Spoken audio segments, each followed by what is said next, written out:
What's up, everybody? Kristen Feemster here, licensed therapist and wellness coach. And today we are going to be talking about body woes. And by body woes, I mean anything that our body does over the course of life that we perceive to not be normal or to be hard to deal with. And so, what does that include? That includes health conditions that we experience over the course of our life. That could be menopause, postpartum, chronic illnesses, chronic pain, weight gain, weight loss, aging, changes in functionality, injuries, and surgeries. In addition to the impact that these situations have on our physical health for obvious reasons, there is major implications for our mental health as well. And I think that that's the area that really can make a lot of difference in how we cope with the injury or the situation that we're going through overall. So, anytime your body changes, anytime anything changes, but anytime your body does something that you weren't expecting, that you aren't used to, that causes you pain, that causes you some level of suffering in some way, shape, or form, it can affect your mental health.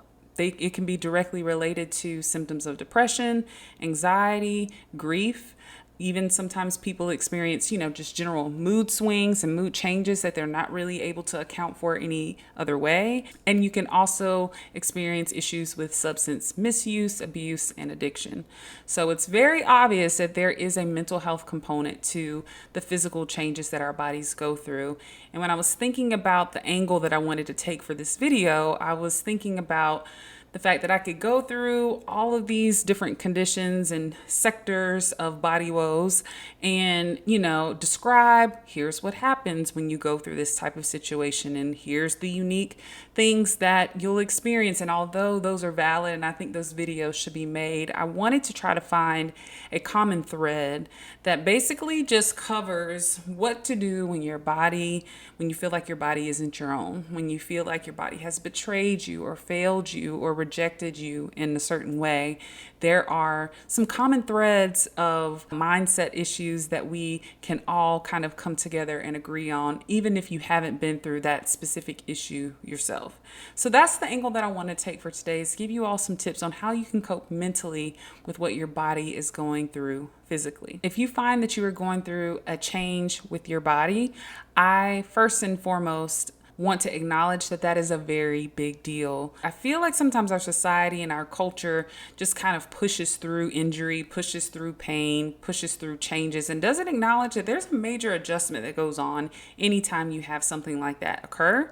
And so first, I want to name that this is a big deal. This is something that you want to make sure that you're being intentional in coping with. I'm going to give you a couple of reminders that you can continue to focus on to keep your mindset on the right track as you're navigating all the other implications of what you're going through. First and foremost, I want you to focus on healing over bouncing back. We've all heard the term bouncing back. I think of postpartum, I think of injuries and surgeries. I think of any, health issue that we've had, weight gain, weight loss. There's always this pressure to hurry up and bounce back, hurry up and bounce back. And I think that if you can focus on the recovery process, there is a process that your body will need to go through. And our bodies are actually really good at healing themselves if we tend to it and if we don't push it. So when you're focused on bouncing back rather than healing, you might push yourself too far. You may overlook pain and ailments that you really need to be kind and sensitive to, and maybe communicate with your healthcare professionals to make sure that you're healing properly. I think that if we can pull back from getting the bounce back type of situation or feeling like, oh, I can't wait to look like I did before, or move like I did before, or run as fast as I used to, if you can just hone in on focusing on, am I healing fully? Am I doing the things day to day that are giving my body the best chance it has to heal from whatever I'm going through? And if that is your focus, I think you're going to be better off. But also mentally, it gives you something to focus on, because we can't control the bounce back. We cannot control how our bodies are going to heal and recover. We can contribute to how it heals and recovers, but we ultimately cannot determine when, where, and how we are going to get back to normal. The next thing I want you to do is focus on your health rather than your appearance. Health comes in all shapes and sizes. So no matter what your body is going through, no matter what society tells you health should look like, only you know when you are in a healthy state, and that cannot fully be determined by what you look like. I would go so far as to say it shouldn't be determined by what you look like. That is an internal experiencing and understanding of what's truly going on with you. So many times we attribute a certain body size with health, and that is not necessarily the case. So you have to make sure that once I've finished healing, you've got to continue to focus on your health rather than your appearance. Say, for example, I'm coming back from a hip surgery, right? And my hip has healed, but I'm feeling lethargic. I'm feeling like I need to lose weight. I'm feeling like I need to get up and I need to get moving. So I can take steps to get more active, take care of myself in the ways that maybe I wasn't quite able to while I was healing. I can get back to some health. But if I'm solely focused on my appearance, maybe I'm going to pursue weight loss and be on a calorie deficit so that I can lose weight rather than focusing on strength and muscle building, which is what my body really needs in order to keep my hip area that I just had surgery on healthy, right? What if I'm focusing on walking so that I can lose weight and I'm walking and walking and walking for miles and miles? And maybe that's not exactly what my hip needs. Maybe I need to swim more. Maybe I need to take it completely low impact where my body is still moving, but I'm not getting that repetitive motion on my hip all the time. I've got to focus on health and doing what's best for my body overall rather than chasing an appearance or thinking that any way that I look is actually a reflection of how healthy I actually am. So when you focus on appearance, you start to kind of miss the mark on what's really going to keep you healthy long term. And that's what we want to focus on. What does my long term health require of me? Okay, the next thing that I want to talk about is focusing on acceptance rather than rejection.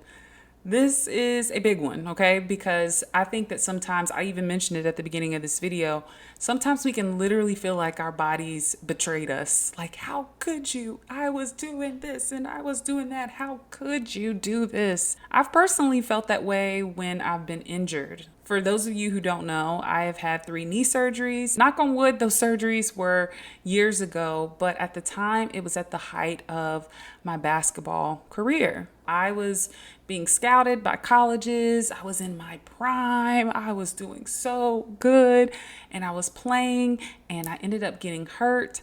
And all I could think was that, man, my knee failed me. It failed me at the top of the top. I was about to be, and I started this negative thought cycle of being resentful toward my body. And although there is room for frustration, because that was an issue, that was a transition, that was a very frustrating situation. But the narrative and the self-talk that I was speaking into my actual body that I actually needed to heal and nurture and bring back to health was that it had betrayed me, it had let me down, and that I was going to be rejected by all these schools now because of this injury. And I can't believe my body did this to me. And so instead of focusing on acceptance, my mentality was consumed with rejection and defeat. And so we have to make sure that we are taking control of the narrative. Fast forward several years, I ended up being okay. My knee healed. I had some other knee issues, but not anything that was going to prevent me from being able to live out my basketball career, which I did, and had a very fulfilling time playing basketball in college. But at the time when those injuries happened, you would have thought that entire situation was just a wrap, that there was nothing left for me to do.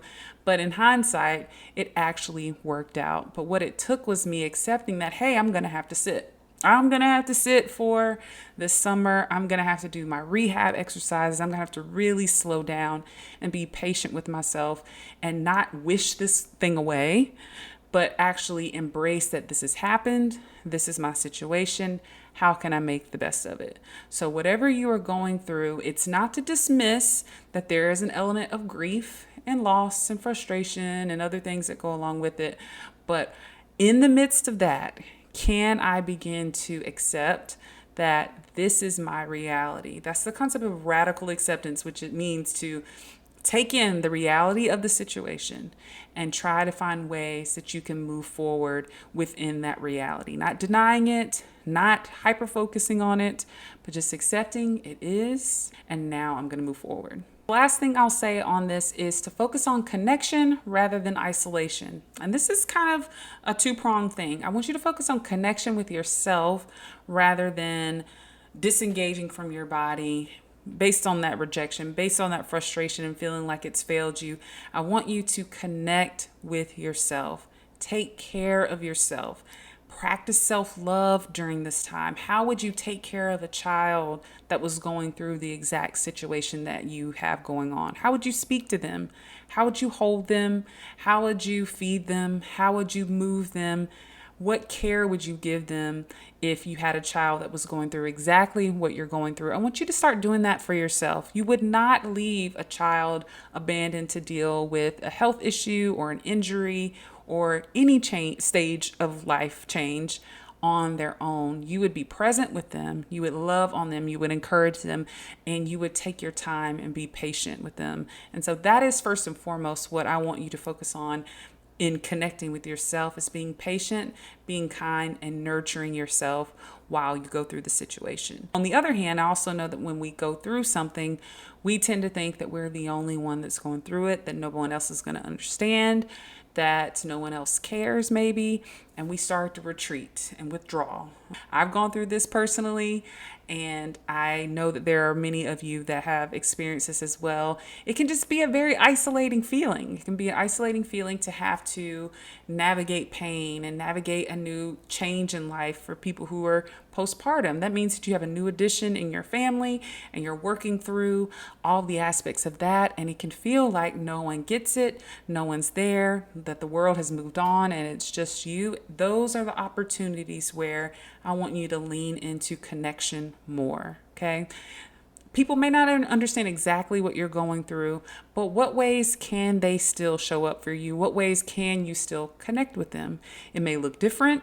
You may need to ask for something else from them, but don't forget that I still need connection even in something that feels really isolating. I don't have to listen to that voice of isolation. I can lean in and connect anyway, lean in and allow people to help me. I know that's sometimes a hard one to do. Like if you're going through an injury or a surgery, you're used to being able to do everything yourself, and now you're having to rely on other people to help you. Let other people help you. It's going to pay off for all the other factors of focusing on your healing, focus on your health, and focusing on acceptance to allow people into your world to help out in some sort of way. Now, this is going to take some communication because other people may want to help in one way and you may need them to help in another way. So there is an opportunity to be more assertive and clear on what your needs are. But that's absolutely a thread of the situation, is to stay connected and not let isolation take over. And not only is that going to help you in the healing process and in the journey that you're on, but it's also going to help all of those mental health symptoms that come along with a physical health issue. So depression, isolation is not going to help your depression. Anxiety, isolation is going to ramp up probably your anxiety because it leaves us with our thoughts and it leaves us restless and it leaves us with not a whole lot to bring us back down and ground us in a lot of different ways. And isolation can also lead us to using vices such as substances in order to fill a void that ultimately connection can fill for you. Those are my 4 tips on how to handle your body woes. I'm going to review them really quickly. I want you to focus on healing rather than bouncing back. I want you to focus on health rather than appearance. And I want you to focus on acceptance over rejection. And lastly, I want you to focus on connection over isolation. That doesn't mean that the other aspects of going through your situation won't be present, but this is where we're focused. This is where we're putting our energy, and we're going to focus on those 4 principles and give time. Okay? Thank you for joining me for today's video. I hope it was beneficial to you, and I'll see you in the next one. Bye.